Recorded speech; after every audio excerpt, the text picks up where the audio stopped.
Et c'est vrai qu'à partir de moyennes, grandes sections, on a souvent tendance à attendre des enfants qui soient plus posés, plus calmes, leur imposer des horaires, etc. Profiter de ça et voir l'intérêt de ça dans le cadre d'une séance de yoga, ça peut les amener à travailler ce besoin-là de se poser en classe aussi et d'en comprendre l'intérêt. J'essaye de proposer des choses aussi en fonction des saisons, en fonction des thèmes qui peuvent parler à l'âge des enfants.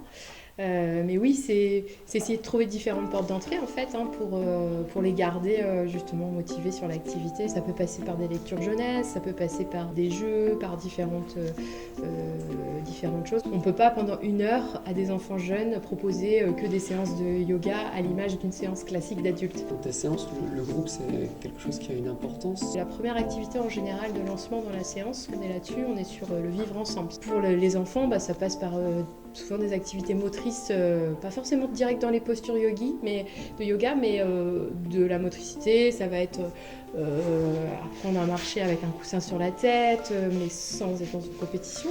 Une activité qui s'appelle la coupe de la réussite, donc c'est un peu de se dire qu'est-ce que j'aime moi faire et dans quoi pourquoi je suis fière de moi, par exemple. Enfin voilà, amener des petites choses comme ça, dans un climat qu'on essaie de poser.